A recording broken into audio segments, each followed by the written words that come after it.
السلام علیکم دوستو، دنیا کی حیران کن خبروں میں آج آپ سنیں گے کہ جس کی بیوی ہلکی پھلکی وہی یہ دوڑ جیت سکتا ہے۔ اٹلی میں چھپن چھپائی کا عالمی مقابلہ۔ چین کا ایسا غار جہاں گاؤں کے گاؤں آباد ہیں۔ چین میں دنیا کا سب سے بڑا شیشے کا پل۔ آپ کے پاؤں بہت حسین ہیں، انہیں زمین پر مت اتاریے گا۔ تو آئیے چلتے ہیں اب خبروں کی ڈیٹیل کی طرف، لیکن اس سے پہلے اگر ہو سکے تو لائک، شیئر، سبسکرائب اور فالو ضرور کیجیے گا، شکریہ۔ دوستو، جس کی بیوی ہلکی پھلکی وہی یہ دوڑ جیت سکتا ہے۔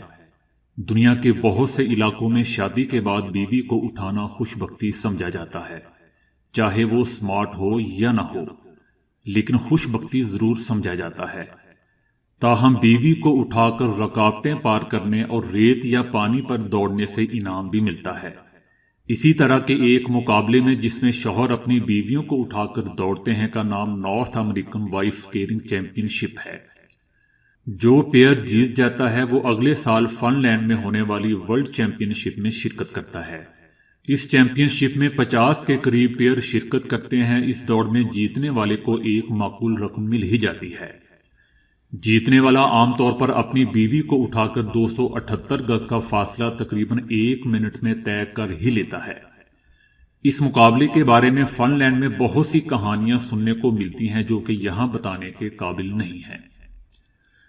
دوستو، بچپن میں کھیلا جانے والا معصوم کھیل چھپن چھپائی ہر ایک نے کھیلا ہوگا، لیکن اب اٹلی میں ہر سال اس کا عالمی مقابلہ منعقد ہوتا ہے، جس میں کئی ممالک کے نوجوان کھلاڑی شریک ہوتے ہیں۔ سب سے پہلے 2010 میں ایک اطالوی جریدے CTRL کی جانب سے یہ مقابلہ ہوا تھا۔ اس کے بعد مقابلہ مقبول ہوتا گیا اور اب یہ مسلسل ہو رہا ہے۔ اطالوی زبان میں ناسکو ڈینو کو چھپن چھپائی کہا جاتا ہے۔ یہ رنگا رنگ ٹورنامنٹ ایک قصبے کونسونو میں کھیلا جاتا ہے، جو اٹلی کے شہر میلان سے چند کلومیٹر کے فاصلے پر واقع ہے۔ لیکن یہاں چھپن چھپائی کا کھیل تھوڑا سا مختلف ہوتا ہے، جس میں 18 سال سے زائد افراد کے نوجوان حصہ لے سکتے ہیں۔ عالمی چیمپئن شپ کی فیس 125 یورو فی ٹیم ہے۔ ٹیموں کو 4 حصوں میں تقسیم کیا جاتا ہے، جس میں ہر گروہ کا ایک رکن چھپ جائے گا۔ جبکہ امپائر 60 سیکنڈ تک گنتا ہے، اس کے بعد چھپنے والے شخص کو کسی کو چھوئے بغیر 10 منٹ کے اندر اندر میدان میں رکھے فوم کے گدے تک پہنچنا ہوتا ہے۔ اگر ایسا نہ ہو سکے تو کھلاڑی کو پوائنٹس نہیں ملتے۔ 2 دن تک یہ کھیل جاری رہتا ہے اور آخر میں جیتنے والی ٹیم کو انعام دیا جاتا ہے۔ اس مقابلے میں فٹ بال اور رگبی کے کھلاڑی بھی شامل ہوتے ہیں، جنہیں پکڑنا اور قابو کرنا مشکل ہوتا ہے۔ دوستو، چین کے صوبے گیزو میں واقع گاؤں میں ایک بہت بڑا قدرتی غار ہے، جس میں پورا سال لوگ رہتے ہیں، جو سطح سمندر سے 1800 فٹ کی بلندی پر واقع ہے۔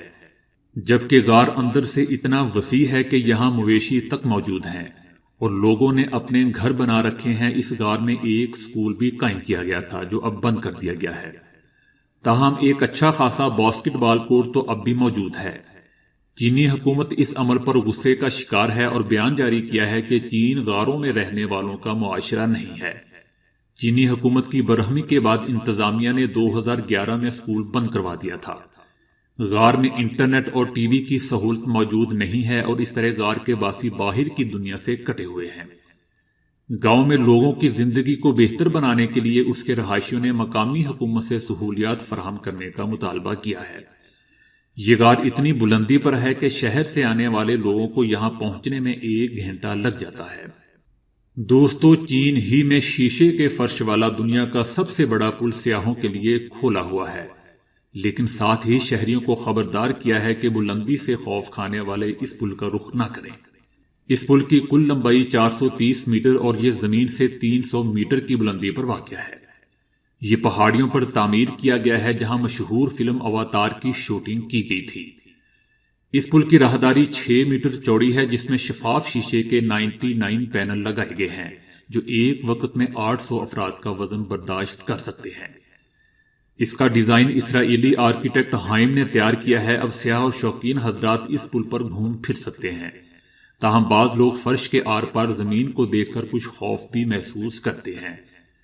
اس سے قبل 2015 میں یونتائی پہاڑیوں پر بھی شیشے کا ایک فرش بنایا گیا تھا جس میں اب دراڑیں آ چکی ہیں۔ اسی بنا پر نئے پل کو زیادہ مضبوط اور محفوظ بنایا گیا ہے۔ اس کے لیے لوہے کا ایک ہتھوڑا بھی شیشے پر مار کر اسے توڑنے کی ناکام کوشش کی گئی اور اس کے علاوہ پل پر ایک کار بھی دوڑائی گئی جو کہ اس کی مضبوطی کو ثابت کرتا ہے۔ ایک دن میں صرف 800 افراد کو اس پل پر آنے کی اجازت دی جاتی ہے، جبکہ ٹکٹ صرف 2000 پاکستانی روپے کے برابر ہے، لیکن یہاں تفریح کے لیے آنے والوں کو ایڈوانس بکنگ کرانی پڑتی ہے، جبکہ پل پر خواتین کے ہیل پہن کر چلنے پر بھی پابندی ہے۔ دوستو، کچھ عرصہ قبل پولیس کی گود میں چڑھ کر سیلاب زدہ علاقوں کا دورہ کرنے والے ریاست مدھیہ پردیش کے وزیر اعلیٰ کی غیر سنجیدہ حرکت کے بعد شدید تنقید کا نشانہ بنایا گیا تھا۔ 1972 میں بھارت میں فلم پاکیزہ ریلیز ہوئی تھی۔ اس فلم کے گانے جہاں کئی دہائیاں گزرنے کے بعد بھی لوگوں کے کانوں میں رس گھولتے ہیں، وہیں راج کمار کے ادا کیے گئے کچھ ڈائیلاگ بھی کافی مشہور ہیں۔ دوستو، ایسا ہی ایک ڈائیلاگ راج کمار اس وقت ادا کرتے ہیں جب مینا کماری ٹرین میں سفر کے دوران سو رہی ہوتی ہے اور راج کمار ان کے پیروں کو دیکھ کر کہتے ہیں کہ آپ کے پاؤں دیکھے بہت حسین ہیں۔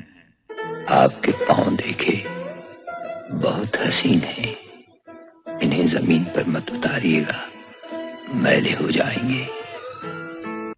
جی ہاں، مینا کماری نے تو ان کی بات کا پاس نہیں رکھا تھا، مگر بھارتی ریاست مدھیہ پردیش کے وزیر اعلیٰ نے ان کی بات پر عمل ضرور کر دکھایا۔ ہوا کچھ یوں کہ ریاست کے وزیر اعلیٰ ہونے کے ناطے ان کا سیلاب زدہ علاقوں کا دورہ کرنا ضروری تھا۔ قیمتی سفید سوٹ اور بیش قیمت جوتے پہن کر جب صاحب متاثرہ علاقے میں پہنچے تو دیکھا پانی زیادہ ہے اور اس سے ان کے جوتے خراب ہو جائیں گے۔ وزیر اعلیٰ صاحب کے لیے آگے جانا بھی ضروری تھا اور جوتے بچانا بھی ضروری۔ ایسے میں آؤ دیکھا نہ تو سیکیورٹی پر تعینات پولیس والوں کو حکم دیا کہ انہیں اٹھا کر لے جایا جائے۔ دوستو، یہ خبر بھارت میں کوئی ایسا چینل نہیں تھا جہاں نشر نہ ہوئی ہو۔ تو دوستو، آج کے لیے اتنا ہی۔ ویڈیو کو لائک، شیئر اور فالو کرنے کا شکریہ۔